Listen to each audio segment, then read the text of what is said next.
লম্বা ছুটি কাটানোর পর আবারও ব্যস্ত জীবনে ফিরে এসেছি আমরা। আর আজকের থেকে আবারও রোদ্দুর স্কুলে যাবে। সকালে ঘুম থেকে উঠেই বই নিয়ে বসে গেছে। ওকে একদম জোর করতে হয় না, একদম লক্ষ্মী ছেলে আমার। এইচ ফর কি? H for very good. এটা কি? ভি ফর কি? ভি ফর কি হয়? ভি ফর আনারস। পড়াশোনা করো, তুমি খুব ভালো ছেলে। সকালে উঠেই পড়তে বসেছো।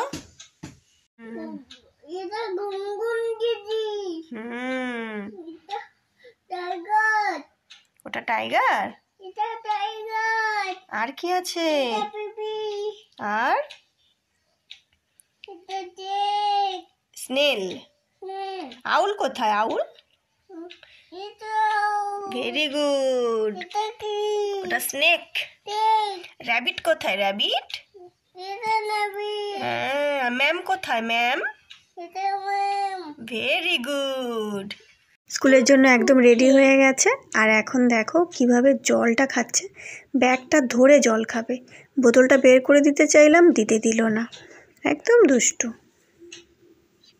এতদিন পর স্কুল যাচ্ছে, ভেবেছিলাম হয়তো একটু কান্নাকাটি করবে ঢোকার সময়, কিন্তু আমাকে একদম অবাক করে দিয়ে রোদ্দুরে একটুও কাঁদেনি, বরং হাসতে হাসতে ভেতরে ঢুকে গেছে।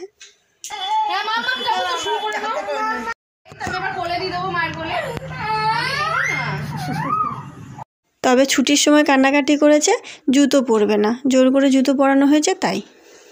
এই জিনিসটা আজকে রোদ্দুরদের স্কুল থেকে দিয়েছে। এটা অ্যাকচুয়ালি যে কি আমি নিজেও জানি না।